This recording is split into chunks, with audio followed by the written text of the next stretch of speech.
Folks, please help me welcome Dana Aldis. Is Dana with us? Hi, Dana. How are you? I'm doing well, Shay. How are you? Not bad at all, thanks. Not bad at all. Wonderful. I'm looking forward to your presentation today. But before I hand it over to you, I want to give people a little bit of background about you. So Dana is the head of people at Avail Car Sharing, which is a subsidiary of the Allstate Corporation. Avail's people team is responsible for creating and maintaining an inspiring, engaging workplace. Prior to joining Avail, Dana was HomeSnap's Senior Vice President of People and Customer Experience. Her organization supported the actualization of HomeSnap's mission by enriching the experiences of both employees and HomeSnap users. HomeSnap's People Experience team partnered with their employee-led culture crew to maintain an empowering, inclusive, and innovative culture that fostered growth and development. As a result, HomeSnap was named a Washington Post top workplace. Get this, in 2018, 2019, and 2020, including top 20 placement in the Washington Post top workplaces small business category. HomeSnap was acquired by CoStar Group for $250 million in December.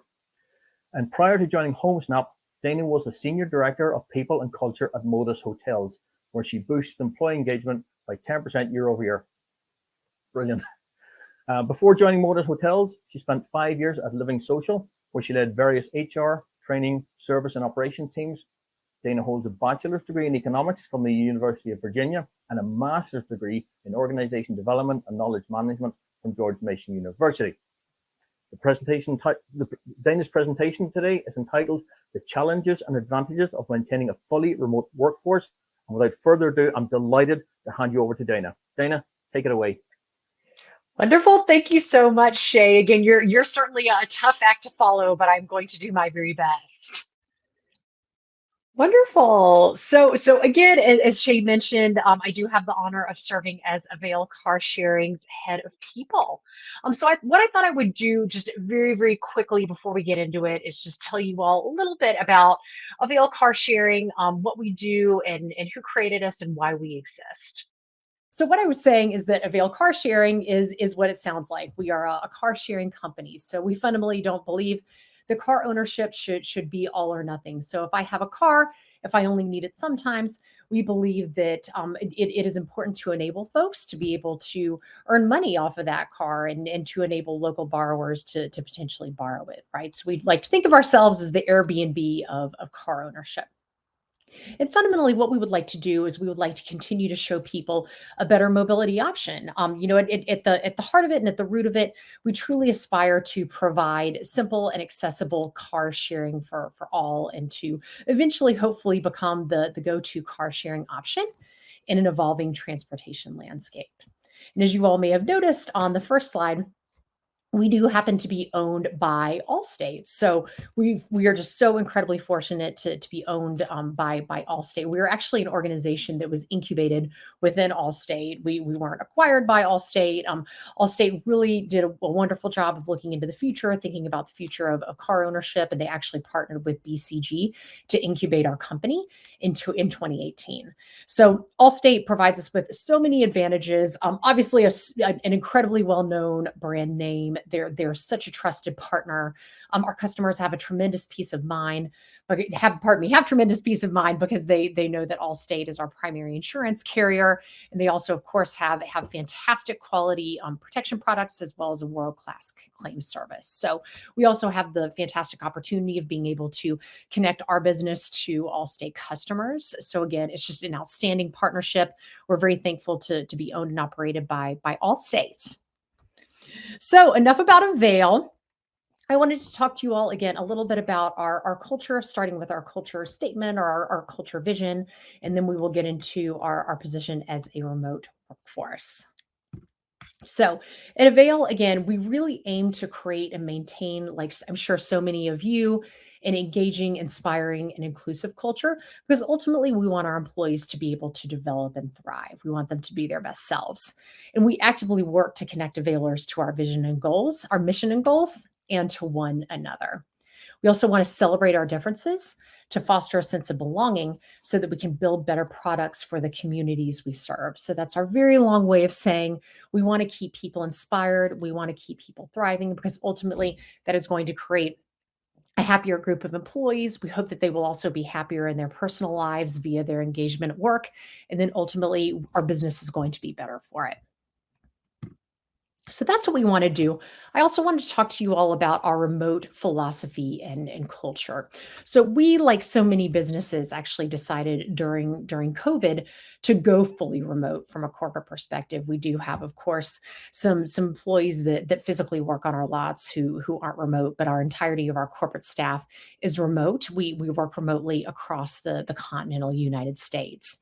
So what I'm actually going to do today is I'm going to share some best practices with you all. I'm also going to be candid about some of the challenges that we're facing. But in case any of you are wondering, who is this woman and how is she qualified to speak at all about the extreme challenge of solving remote engagement, the answer is I am not an expert in this. I believe that there are very few experts on this topic because it is fundamentally just so new, right, within the world that we're living in. Because it was generally speaking an output of COVID. However, within our company, we have experienced a few wonderful, leading indicators that point to the fact that what we're doing has been at least somewhat successful. So our ENPS has actually doubled since we went remote, and our attrition rates have been roughly cut in half. So again, we're still learning. We are by no means perfect. If anyone has any other best practices that they would like to share via comments or in the chat, I would also love to hear them. But that is why I wanted to come speak on this very challenging topic. So again, first of all, we wanted to kick things off with a statement. So in the future, and the future is now, availers are going to, again, work remotely and gather frequently. And this philosophy also does align with all states. So our culture is not, and it's never going to be, to force people into an office for any particular days of the week, any hours per day, as we really want to do everything possible to promote and enable flexibility. Our employees have asked for it. And so we want to, again, ensure that we're doing everything that we can to promote flexibility for them. However, what we are doing and what we will continue to do is we are going to attempt to hire in cities with an existing density of availers and a diverse tech talent pool to enable regular in-person gatherings. Because in as much as we really want to develop that remote culture, we still do believe that occasionally getting together, building those relationships is very, very valuable, and we want to be able to capitalize on that. So teams are going to gather as well, and we are going to host all Avail in-person gatherings once a year.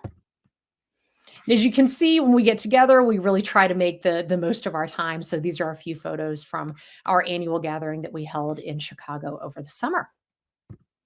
All right, so the first question is why remote first? And some of these may be obvious, and for many of those, I'll kind of fly through them, but I think they're still important to recognize, and also pretty important to remind your employees of, right? So they can recall exactly why we're doing this. So, of course, commuting time becomes lifetime, life and household flexibility. I mean, speaking for myself, I happen to have 2 elementary school age children. The fact that I can take my son to his 5:30 p.m. soccer practice without having to, leave my office at 4:30 p.m. and fight traffic, I'll just be candid and tell you all, has been a life changer for me. It's really, really been a game changer. I no longer feel like I'm, having to kind of straddle two worlds at once. And again, I'm sure I'm not the only person that feels that way. Of course, we can be in a more casual clothing / environment. I probably don't need to say too much more than that. Hopefully fewer interruptions, better focus depending upon the particular situation. We do have access to a much larger talent pool that's been extremely, extremely fruitful for us. We also have heard from our employees that there's lower susceptibility to microaggressions. I've also, and I'm sure that you all have probably read about some of that as well, again, in recent months. And then, of course, we can, avoid illness, right? Whether it's COVID, non-COVID, it's just nice to be able to avoid some of those, illnesses, large or small. But that being said, we want to ensure that we are being upfront about the challenges that we face. The challenges that we face are not particularly unique to us. I'm sure that some of you all who are operating remotely have been experiencing some of them as well. And, we wanted to just face them and address them head on. So again, as I mentioned, we're going to attempt to hire, like I say, in groups as much as we can. And in order to prevent folks from feeling disconnected to the business as much as possible, we really wanted to be purposeful about creating an annual life cycle of in-person gathering, rather than just saying, oh, generally speaking, we believe in getting together as much as you can. So we wanted to purposefully say that we want folks to get together on a quarterly basis, right? So twice a year, it's going to be a casual gathering with the other individuals that happen to live in your city. And then we're going to get the entire company together once a year. And then once a year, we're also going to have teams get together in a city of their choosing. So the third remote first challenge is the fact that mentorship and development are a little bit harder to come by, right? We have to be purposeful about it. We have to seek it out. It's not just going to naturally happen when you pass someone in the hallway, right? So something that we do is we very purposefully again facilitate an Avail mentorship program, and it is what it sounds like. Allstate offers them as well, but we want to make sure that we do our own in-house, since we kind of have that breed of startup talent, and we can really share some best practices therein. And then we also are very purposeful about creating individual development plans for tenured, high-performing availers who want them to ensure that development really is happening on an ongoing basis.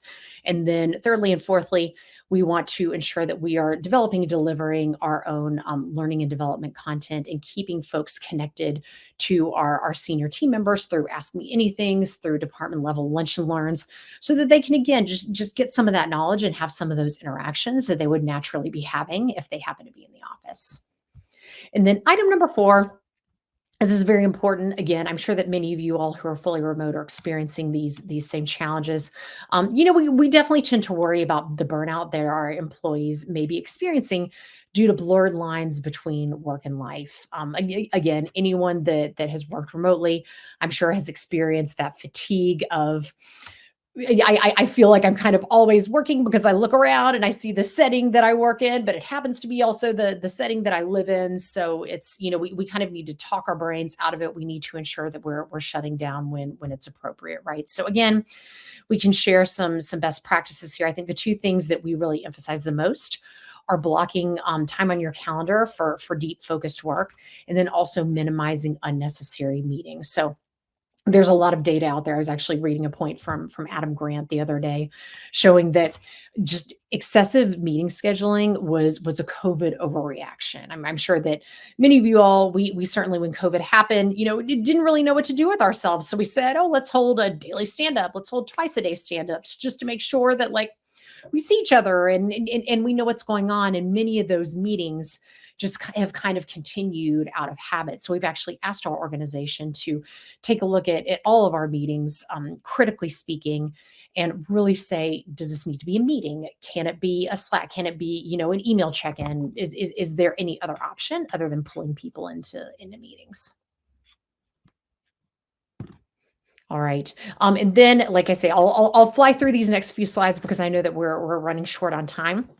But what I will quickly say is that if you do happen to be a remote-only organization, it is especially important to ensure that you are paying focused attention to your digital brand, right? So again, I'm sure that many of you all are here because hopefully you participate in inspiring workplaces. We certainly do. We also apply to a few other awards so that, again, we can, promote really where our company shines broadly and digitally, since we're never, for example, going to be a Chicago top workplace or a New York workplace, since we happen to be distributed. We also very much focus on, again, branding partnerships. In particular, we're always seeking out female identifying talent, so you can see some of the organizations that we work pretty heavily with. So we do have a few additional engagement mechanisms and channels that I will take just a couple of minutes to quickly highlight. And I think of these as, these are things that we would do anyways. However, and when I say anyways, I mean remote or not, but in case any of you all see some tools that might work for you or some best practices, I did just want to share them. So Our people team does happen to own internal communications as well. I know some people teams do and some people teams don't. We like to, because we definitely believe that it's obviously fundamental to engagement to keep, again, folks aligned strategically to ensure that they feel like they are purposefully working toward our organizational goals. So you can see we have a number of touch points that we commit to delivering on a monthly basis, whether it's an organizational touch point or a touch point with Allstate, which those happen to be in blue. We are also, again, very purposeful about recognition. I know that Shay was just talking about recognition a couple of moments ago. I wanted to highlight some of the things that we do. I promise you they're not rewarding me for saying this, but Bonusly is a tool that has worked really well for us because we're a very Slack heavy organization. They allow for core values driven recognition. They celebrate birthdays and anniversaries automatically so people feel seen. As we know, recognition is always important, but it's particularly important in a remote environment where we run the risk of people not being, again, feeling like their work is invisible, right? So again, we do very, very large and prominent core values awards at our annual conferences. And then we also do some shout outs at our town halls. So we also have an ERG called the Belong Crew that is very much dedicated to building connections and promoting inclusive diversity. And my favorite thing about the Belong Crew is that despite the fact that they are kind of, owned by our people team, they're largely driven. All of our initiatives are largely driven by the employees themselves. And you can see some of our big focus areas, obviously keeping Availers connected to one another. Inclusive diversity and belonging is just our top priority. And I wanted to provide some visuals, including some of the ways that we really want to highlight and celebrate our underrepresented, again, Availers. We truly want to focus on, celebrating what makes us different to enable people to be their authentic selves and stay inspired within our workplace. And then last but not least, I wanted to just quickly show you all our core values. Again, one Avail, one team. It is what it sounds like. We want to remain people driven, keep people at the heart of what we do. Moving with purpose is incredibly important to us as a startup because we very much feel like if we're doing work that isn't focused on our strategic goals, then while many ideas may be good, if we're focusing on the wrong thing, it's going to hold us back. And then of course, keep it simple, right? Our vision is to become the simplest, most accessible car sharing option in the United States, and heck, hopefully at some point beyond that. So we really want to emphasize that to our employees. And that is what I had to say. Again, I so appreciate the opportunity to speak with each and every one of you today, and I hope you have a wonderful rest of the Inspirathon.